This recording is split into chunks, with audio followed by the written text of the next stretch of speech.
A forma como você se comunica pode ser determinante para que você seja aprovado ou eliminado em uma vaga de emprego. Pequenos detalhes na sua fala, na sua postura, no seu gestual e até mesmo no seu tom de voz fazem muita diferença. Hoje, aqui no canal, começamos uma websérie diferente, dedicada à comunicação e à oratória para quem está buscando uma colocação ou uma recolocação no mercado de trabalho. Nesse primeiro episódio, eu trago para vocês dicas do que fazer e também algumas dicas do que evitar durante uma entrevista. Vale para a entrevista presencial e também vale para a entrevista online. Se você é novo aqui na nossa comunidade, antes de tudo, olá, eu sou a Cris Cardoso. Por aqui falamos de comunicação, de oratória, de marketing, dicas de mercado e tecnologias para impulsionar a performance da sua vida, da sua carreira ou do seu negócio. Os vídeos com essa hashtag Aulão do Pop ou na playlist Aulão do Pop são de fato aulas, tá bom? É um jeito que eu tenho de te entregar gratuitamente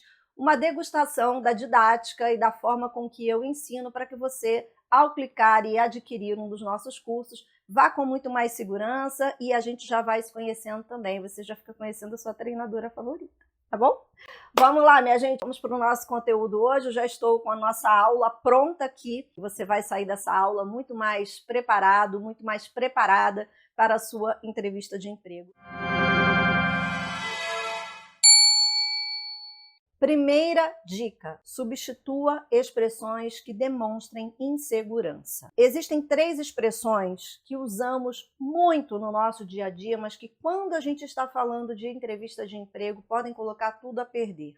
Eu acho que, talvez, se der, são expressões que você tem que, como a gente fala no popular, arranca fora isso daí na hora da sua entrevista de emprego. E um excelente teste é começar a elevar o padrão da forma com que você conversa, ou seja, da sua comunicação e da sua oratória no dia a dia. Por quê? Porque na hora que chegar na entrevista, é muito detalhe para você lembrar, entendeu? Já está em um ambiente diferente, mesmo que seja no online, você pode dizer assim, Crisoca, mas eu estou fazendo entrevista aqui de casa, a maioria dos lugares que eu estou submetendo currículo querem trabalho remoto. Pois é, só que o recrutador ou o RH da empresa vai olhar tudo.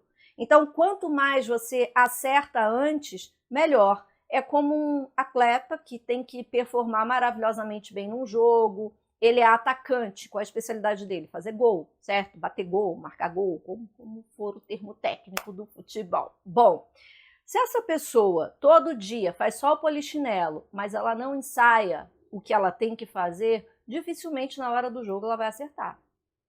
Por quê? Porque tem toda aquela pressão da torcida, o ambiente diferente, aquele estádio cheio. É difícil. Então, se você sabe que você tem muito vício de falar, eu acho que, talvez, se der, porque são expressões que na nossa vida social são muito usadas, a gente sabe disso, essas expressões são muito usadas. Treine, comece a treinar desde agora. Vá cortando essas gorduras do seu vocabulário, treine com pessoas próximas. Se for o caso, até você fala, olha, gente, eu tenho uma entrevista importante daqui a 10 dias, então eu estou treinando desde agora, tá? Eu vou melhorar aqui a minha comunicação e a minha oratória, porque eu quero muito essa vaga, tá? E aí, por quais expressões nós substituímos? O eu acho que você pode substituir por acredito que, considero que, bom, porque o eu acho entrega insegurança. O considero, eu já refleti bastante sobre isso, eu já fiz várias reflexões sobre isso. Considero que, entende? O considero que sobe, eleva o valor do que você está falando. O acho que derruba, tá bom? O talvez eu consiga, normalmente vai como resposta para quando a pessoa traz uma... Pode nem ser uma pegadinha, tá? Pode trazer uma circunstância de desafio daquela vaga. Muito comum que nós mandemos o currículo para uma vaga e na entrevista não seja só aquilo. Olha, você fica responsável pela gerência de comunicação, mas também você administra a agência, a assessoria de imprensa, você cuida da área de treinamento e desenvolvimento, você vai fazer toda a parte de métricas do online, você vai dar... A vaga era uma coisa com um guarda-chuva de 10 funções. E aí a pessoa perguntava assim, você acha que você dá conta? Essa é a jogada do recrutador e do RH, gente. A gente está em avaliação o tempo inteiro. Então, eles podem dizer, você acha que você dá conta? E aí você responde, eu acho que sim. Não, talvez sim. É aí que a pegadinha analisa a gente, entende? Então, quando você fala, eu estou preparado para, ao invés de talvez eu consiga, eu acho que você já transmite uma outra postura. Na hora que vier a surpresinha, o Kinder Ovo das 10 funções ao invés de 2, nada de arregalar o olho, nada de fazer assim na cadeira, tá? Você aguarda a pessoa terminar a parte dela para você falar a sua, tá bom? Agora, eu acho que talvez eu consiga, se der certo, você arranca do seu vocabulário. Então, se der certo, pode virar um eu posso contribuir com pá. São 3 formas de você substituir. Eu acho que talvez eu consiga, se der certo, por outras expressões que elevam muito o seu valor diante de um recrutador ou diante de uma área de RH. Então anota aí. Eu considero que, acredito que, estou preparado para e consigo contribuir para o crescimento da área fazendo com... Aí você pode colocar o que for, tá bom? Dica número 2, que é reclamação de um monte de aluno meu. Como eu faço se eu não tenho experiência nisso aqui, eu só tenho experiência nisso aqui? Você vai transformar a sua falta de experiência em ponto positivo. Como você vai fazer isso? Se você está mudando de área ou você está buscando uma colocação, parte dessa colocação você sabe fazer e parte você não sabe, pode ser muito interessante para a empresa investir nessa parte que você não sabe, se ela sentir confiança e se ela achar que você é um recurso muito necessário, tipo diamante para ela, no que você é bom em fazer.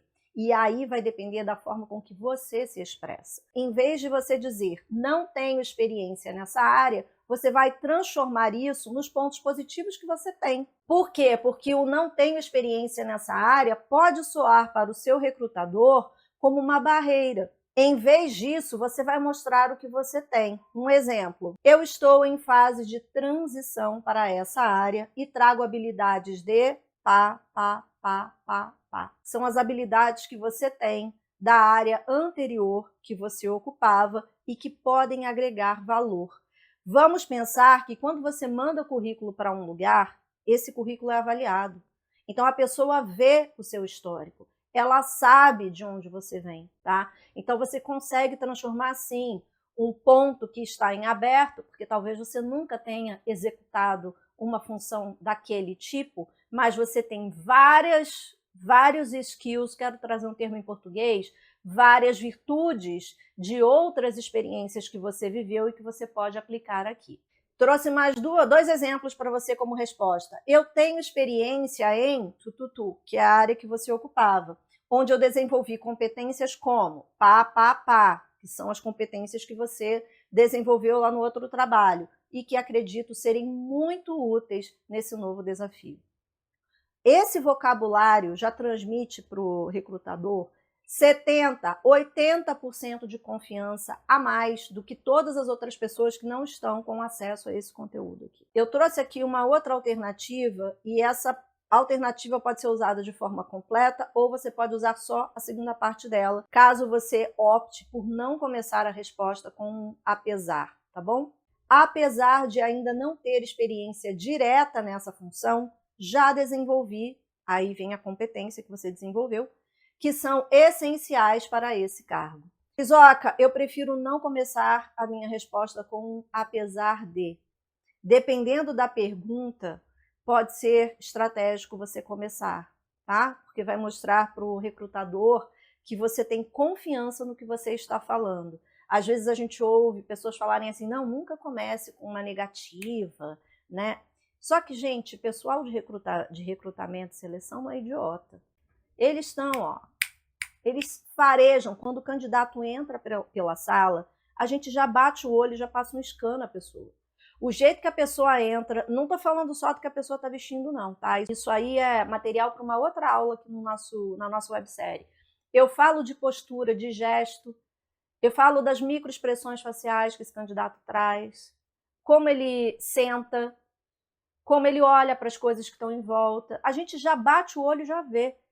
Eu era gestora, eu sempre trabalhei com cargo de gestão em comunicação e marketing, mas eu era o suporte do RH para entrevistas, porque eu era responsável pela área de treinamento.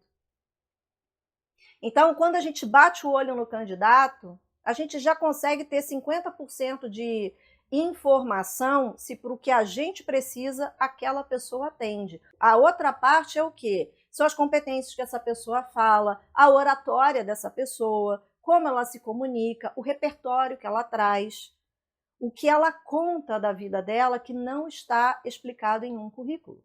Quando você fala, apesar de não ter experiência direta nessa função, já desenvolvi as competências de isso, isso e isso, que são essenciais para esse cargo, você está dizendo para o recrutador que eu tenho segurança do que eu não sei, mas eu também tenho muita segurança do que eu sei.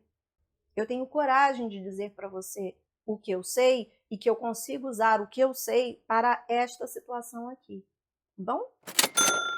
Dica número 3, clareza e objetividade. Precisa demonstrar clareza e objetividade, tá? Isso é importantíssimo e é uma das virtudes, é uma das competências mais buscadas, além da comunicação e dessa fluidez de diálogo que temos aqui. Cada região do nosso Brasil tem seus vícios. No Oratória de Performance, que é o nosso curso completo de comunicação e oratória, você confere a grade toda por esse código aqui e também pelo link que está aqui no box do vídeo. Falo muito com vocês sobre isso ao longo das aulas, tanto de comunicação verbal quanto não verbal, e também no módulo bônus, que é o Vilões da Oratória, tá? O que acontece, gente? O nosso Brasil é gigante, a gente sabe disso. Às vezes você está no Nordeste concorrendo a uma vaga no Sudeste, vice-versa, certo? As coisas podem acontecer. E dentro da nossa região, do nosso microcosmo, é muito comum que nós usemos determinadas expressões no dia a dia. Só que quando a gente está falando de entrevista de emprego, principalmente em âmbito nacional, a coisa toda muda de figura. Existem pessoas que têm hábito de começar a frase num pensamento, mas elas não usam o silêncio e depois respondem. Elas preenchem esse silêncio. E isso acontece até socialmente. A partir de hoje, sua vida nunca mais será a mesma, tá? Começa a reparar como você conversa com seus amigos e como os seus amigos conversam com você. Essas pessoas têm tendência a fazer assim. Então, eu fui lá e nananã, nananã, nananã.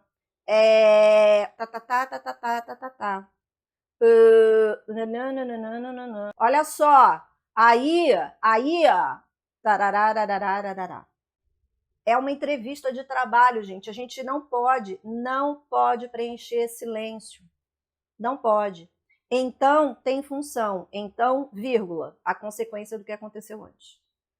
Eu não posso preencher o silêncio enquanto a minha cabeça está pensando no que vem com um então.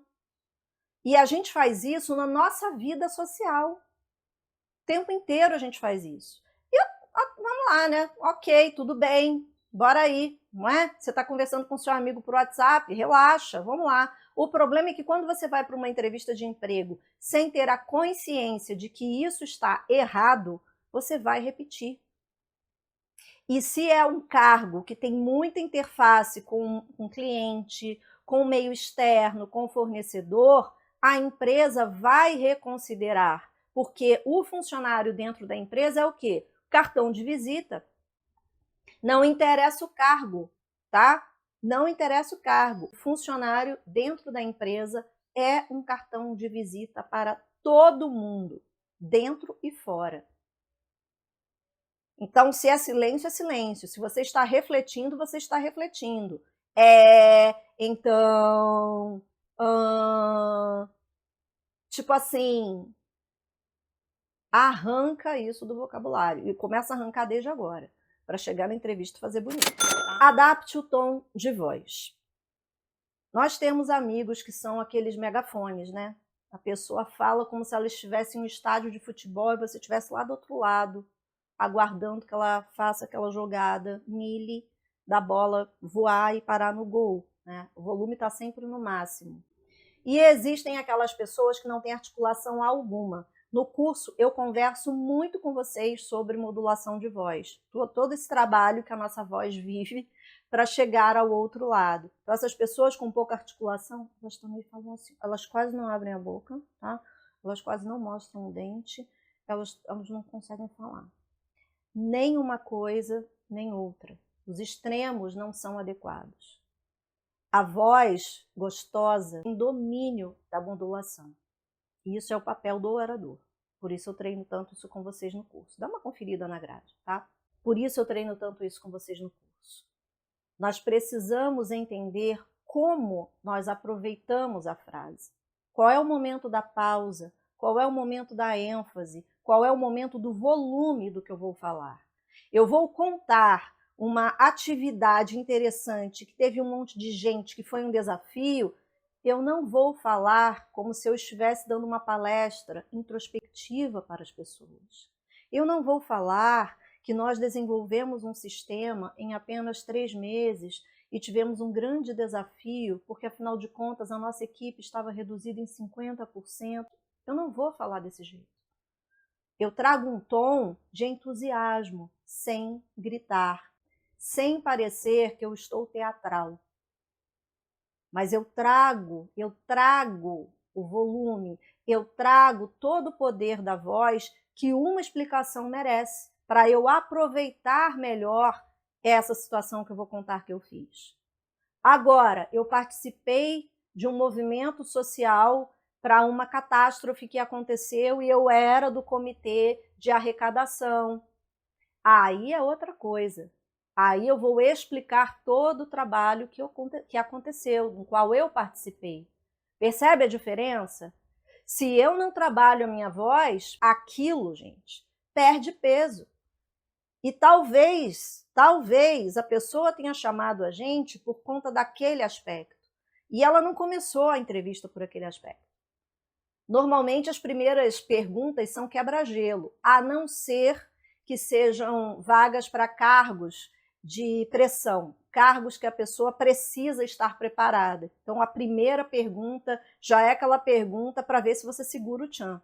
Eu já mentorei um aluno que estava concorrendo a um cargo de gerência em multinacional. E ele me contratou para prepará-lo como recrutadora, como avaliadora, para que ele tivesse mais treino. Era a primeira multinacional para onde ele estava mandando currículo. Bom, marquei com ele online e falei, olha, a partir do momento em que eu mandar o link do Meet para você, esquece a Crisoca, tá bom? Você vai falar com a Cristina da empresa. Não, Crisoca, pode deixar. Beleza. Então ligamos e a primeira coisa que eu fiz, eu comecei a falar com ele em inglês. Nacional, matriz nos Estados Unidos. Qual é o óbvio? O óbvio é que o candidato fale inglês. Eu não vou chegar, oi João, como vai, tudo bem? Eu sou a Cristina, começamos agora a nossa entrevista, vamos lá, vamos treinar um pouco de inglês? Então não é assim. Porque se no currículo vem que a pessoa tem um inglês avançado, fluente eu já acho meio abusado, né? Porque eu considero fluente a pessoa que é nativa, tá? Mas tem gente que coloca inglês fluente, então vamos lá. Se o inglês vem fluente, a vaga é para uma multinacional, está descrito na descrição do posto que essa pessoa terá interface com os outros países, a coisa mais óbvia do mundo é o quê, gente? É que o inglês seja a língua que talvez seja mais falada até do que o português. Ele fez assim, eu gravei, né? Aí eu continuei, passei, não chamei a atenção dele na hora. Quando terminou, ficamos meia hora nessa entrevista, depois eu fiz as outras perguntas, eu falei assim, agora vamos lá, vamos voltar para casa 1 do tabuleiro.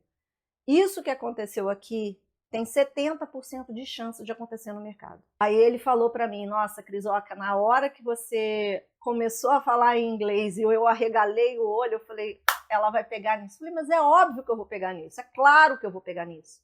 Por quê? Porque, gente, concorda que é meio óbvio? Então, tome cuidado com isso também, tá?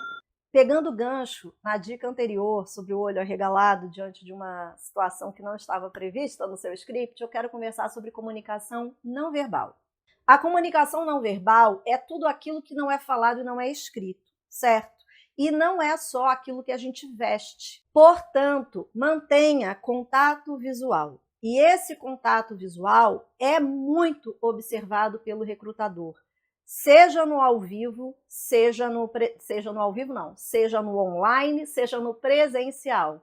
Esse contato visual. Agora atenção para uma coisa, tá bom? Não é esse contato visual aqui, ó. E nem é esse aqui, ó. Nem é esse aqui. Tem gente que tem mania. Já viu foto dessas pessoas em rede social? Aí o meu ângulo bom é o lado direito. Então a pessoa fica assim, ó, o tempo todo falando assim. Gente, entrevista de trabalho, contato visual. Qual é o ângulo certo? Olho reto com o da pessoa, tá bom? Não é ficar olhando a sala, reparar no vidro, olhar o negócio do time se tiver na sala, não é nada disso. Contato visual. Postura ereta, ombros abertos. Não é sentar como se tivesse levado um soco na boca do estômago depois de fazer 2 horas de crossfit. Não é nada disso. Crossfit, carioca, né? Crossfit. Não, não é isso aqui não, tá? Sentar corretamente. Nossa comunicação não verbal entrega, ó, muito mais do que a gente imagina, tanto para o positivo quanto para o negativo, tá bom? Às vezes a pessoa está com o rosto reto, cuidou, fez o cabelo, arrumou, homens e mulheres, tá? Toda bonitona, todo bonitão, só que está com o corpo e os pés posicionados para a porta de saída. O recrutador que é treinado em oratória bate o olho e vê tudo. Já entendeu tudo, tudo errado. Tem coisas que não seguram outras coisas, entendeu? Contato visual retinho, e se estiver em uma entrevista online, você vai olhar para a câmera. Olha, no Oratória de Performance tem um módulo que eu dou de bônus para vocês, que é chamado de Oratória para Vídeo. A primeira coisa que eu falo na aula de câmera, de posicionamento de câmera, é: pare de se namorar no visor do seu celular. Você já reparou em stories e TikToks a quantidade de gente que não olha para a lente? A pessoa fica se namorando, ela fica se ajeitando, ela fica falando, você tá aí, não é? Mas ela fica olhando para cá, ó, para o visor. Ela não tá olhando para... Gente, aí sabe o que acontece? O vício de ficar fazendo isso em rede social faz você fazer a mesma coisa na hora de uma entrevista de emprego. Ô Cris, mas se eu sento, eu não posso dar uma ajeitada? Uma ajeitada é uma coisa. Você ficar 5, 10 segundos se ajeitando, descendo saia, arrumando blusa, jogando cabelo. Tem gente que faz dancinha, é um ritual. A pessoa joga o cabelo para trás da orelha, entorta o rosto e arruma o óculos. Já percebeu? Começa a perceber isso. Isso é vício, vício de comunicação não verbal. Seja para reunião de trabalho, seja para date, seja para entrevista de emprego, corta fora. A mecha, isso aqui, tem comunicação. Isso aqui é técnica de sedução. Isso aqui entrega uma sensualidade que talvez num bar, numa balada, num date até passe. Agora, em ambiente profissional, não. Se você vai entrar para uma, por exemplo, prédio, que é normal, né? Um prédio, você chega na recepção da empresa, se ajeita ali. Ou chega na recepção, pergunta onde fica o toalete. Vai até o banheiro, se arruma, se ajeita, volta e aí você entra. E assim como eu falei sobre postura, eu também preciso mencionar o quê? Gestos. Não somos Mr. M. Ah, eu sou filha de não sei o quê, lá no país a gente vai... Que lindo, né? Bonitinho para bar e almoço de domingo. Na reunião, não. Não é fazer dancinha, tá? E não é fazer mágica. Qual é a altura? Cris, aqui, ó. Altura do peito para baixo. De preferência, a altura aqui, ó, no final da costela. É até aqui que as nossas mãos vão. Quando muito, elas vão aqui. Há cadeiras que têm braço. Então, fica desconfortável, certo? Só que a gente não pode fazer nada porque é o móvel que está lá na empresa. Então, você pode apoiar os seus braços, o braço da cadeira, sem problema algum. Cuidado apenas para você não fazer isso, ó. Que é jogar o seu ombro para frente. Expressões faciais, eu também quero falar sobre isso. Às vezes a gente acha que a gente está passando muita calma, né? Ah, não tá. Então, tome cuidado com as microexpressões faciais. Franzir de testa, olho arregalado, ou enquanto a pessoa está falando, você fica assim, ó. Ou então você fica segurando alguma coisa assim, você levanta muito a sobrancelha. Tem pessoas que têm um vício muito ruim com a velocidade de descida de pálpebra. São pessoas que ou foram criadas por alguém que fazia aquilo e por espelhamento a criança aprendeu e repetiu, ou porque ela achou que aquilo ali era bonito e ela começou a fazer. Nem piscar muito, descoordenadamente, assim, nem piscar demais, mas também não piscar lentamente demais, principalmente quando você vira um pouco o rosto. Eu vejo apresentador de podcast fazendo isso, gente, eu tenho vontade de dizer, pelo amor de Deus, para, porque você está vendendo uma sensualidade ou você está vendendo um desprezo, um pouco caso. Pessoas que fazem assim, olha.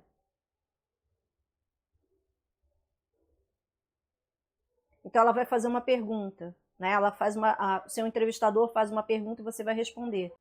Com relação a essa função,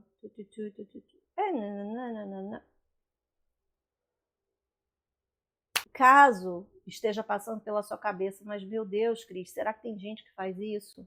Muito mais do que você imagina. Não menos importante, leia sobre a empresa. Isso parece a dica mais óbvia. Essa quantidade de gente que chega em empresa sem saber pronunciar o nome da empresa, se eu conto, você senta e chora comigo. Gente, se a empresa tem nome gringo e nome difícil, o algarismo romano que representa uma letra, sabe essas coisas? Tem que saber pronunciar o nome da empresa. Crisoc, onde eu procuro esses negócios? Google, YouTube. E até o tradutor, porque se você vai fazer uma entrevista em uma empresa que é americana, o nome está em inglês, joga no tradutor do Google e põe no foninho do alto-falante, para você ouvir como é a pronúncia. Para você chegar lá, se você tiver que falar o nome da empresa, sair corretamente. E ler sobre a empresa, gente, é fundamental. Como assim? Eu tenho que saber, você não tem que decorar tudo que aconteceu, todos os prêmios que a empresa recebeu, a dança das cadeiras, das diretorias, não é isso. Mas você tem esse repertório sobre a empresa para a qual você está se candidatando. Às vezes, no meio da sua resposta, você entrega uma resposta que transmite para o seu recrutador que, nossa, essa menina, esse menino sabe, cara. Olha o que ele está falando. Entendeu? Não é dizer, olha, eu fiz o dever de casa, viu? Eu sei que vocês foram fundados em 1985, na cidade de tal, que vocês ganharam 5 prêmios. Não é isso. Mas se você sabe dessa bagagem toda, você consegue usar isso, juntar isso ao seu repertório e, às vezes, em uma resposta, você traz algum valor extra da informação que você transmite. E isso pode ser o diferencial. Isso faz você ir para a coluna dos considerados para a próxima etapa ou está um pouco fora do perfil que a gente procura. Entendeu? Comenta aqui embaixo quais são os outros tópicos que você quer que eu traga para a nossa websérie. Confere aqui no QR Code ou no link que está aqui no box de descrição do vídeo a grade do Oratória de Performance, porque eu estou te esperando na aula 1. Espero que você tenha curtido muito esse vídeo. Se você aguardou até o final para deixar o seu like, lembra de avaliar que me ajuda demais. E compartilha esse vídeo com seus amigos. Vamos fazer o canal do Pop crescer, tá bom? Beijo para vocês, até a próxima. Tchau!